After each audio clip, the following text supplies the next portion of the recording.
Hey everyone, welcome to this week's Weekly Crop. This week we have the Mavic 2 Zoom. So let's open this box and tell you all about this amazing new drone.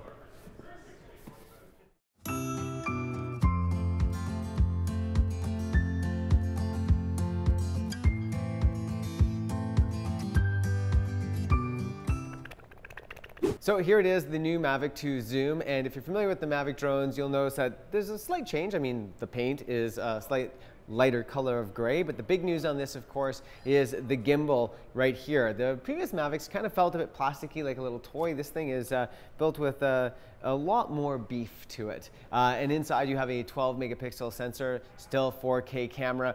But the big news, of course, it wouldn't be called the Zoom if it wasn't for the fact that the lens, my friends, is a 24 to 48 millimeter zoom lens. And that's going to allow you to do two things that you just couldn't do before with these drones. One is you can do that sort of classic Hitchcock dolly zoom, which is really cool. But you can also do a lot more push-ins and get a lot more parallax out of your shots. So a lot more defined sort of background, foreground, middle ground kind of separation of layers that you just couldn't get before. So a lot more creativity is going to allow you to get from this particular drone. There's a few other things that's really important to know. They've made this whole drone a lot more efficient as well.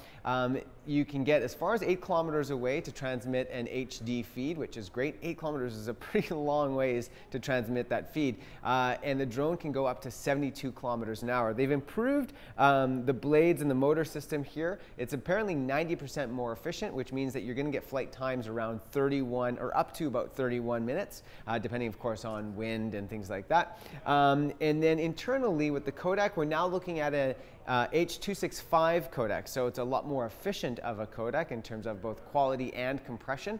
That means that if you're running some older computer systems that you probably will have to proxy your footage or sort of re-encode it to another codec, but it's a really amazing quality of codec that allow you to get a lot more footage onto your card.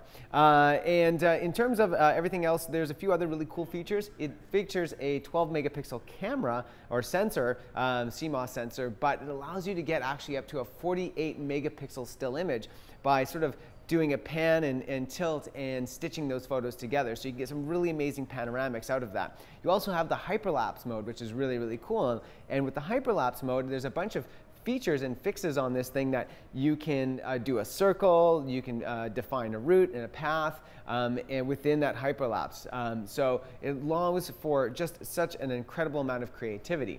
Now, as far as the unit itself and protecting it against damage or anything like that, there's an improved amount of sensors on it. You see some sensors here at the bottom, but there's now sensors sort of all around, what they're calling an omnidirectional sensor.